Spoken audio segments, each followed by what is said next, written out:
عشق کی بات ہوتی ہے اور جب لکھنے والا کچھ لکھتا ہے تو وہ خوبصورتی کی طرف ٹلٹڈ رہتا ہے، اس کا ایک باعث رہتا ہے کہ وہ اسی چیز کی تعریف کی جائے جو بڑی خوبصورت ہو.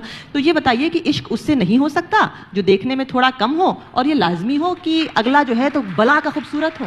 ہندوستان میں زیادہ تر شہروں میں ایک عام لڑکا جو 20 سال یا 22 سال کا ہو گیا ہوتا ہے، اس نے اپنی زندگی میں اپنی بہن یا اپنی کزنز یا فیملی کی قریب کی جو رشتہ دار ہیں وہ لڑکیاں، ان کے علاوہ اس نے کبھی 5 منٹ کسی جوان لڑکی سے بات ہی نہیں کی ہوتی. صحیح بات ہے. اس نے صرف دیکھا ہوتا ہے سڑک کے دوسری طرف جاتے ہوئے یا بس اسٹاپ پہ کھڑے ہوئے. یہ تو ایک ایکسٹریم کیس میں بتا رہا ہوں جو بڑا عام ہے. یہ ہندوستان کے 75 سے 80% لڑکوں کی بات کر رہا ہوں میں، اور وہ لڑکیاں جنہوں نے کبھی اپنی گرون اپ لائف میں، اپنی ٹین ایج میں، اپنی 20s میں کسی غیر لڑکے کے ساتھ ایک شام نہیں گزاری ہوگی. یہ سب دور سے ایک دوسرے کو دیکھتے ہیں. تو جب دور ہی سے دیکھو گے ایک ایسا سماج ہوگا تو سوائے شکل صورت کے کیا معلوم ہوگا تم؟ کیا بات.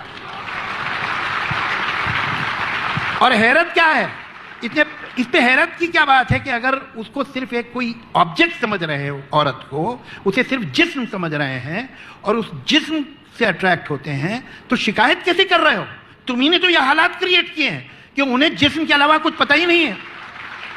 بہت اچھی بات بولی آپ. جہاں آپ دیکھتے ہیں کچھ قربت ہوتی ہے، انٹریکشن ہوتا ہے، لڑکے لڑکیاں ساتھ پلتے ہیں، بڑھتے ہیں، سکولز میں، کالج میں، جہاں ہر جگہ پابندیاں اتنی نہیں ہوتی، وہاں ہم ایک دوسرے کو انسان کی طرح دیکھ سکتے ہیں اور دیکھتے ہیں. جی یہ الٹی بات ہے. جو مرد ہے اور مرد کی جو وجہ ہے وہی اس کا علاج بتایا جاتا ہے کہ ان کو اور الگ کر دو. ارے اور الگ ہوں گے اور پرابلم کریٹ ہوگا. یہ ان نیچرل سچویشن ہے.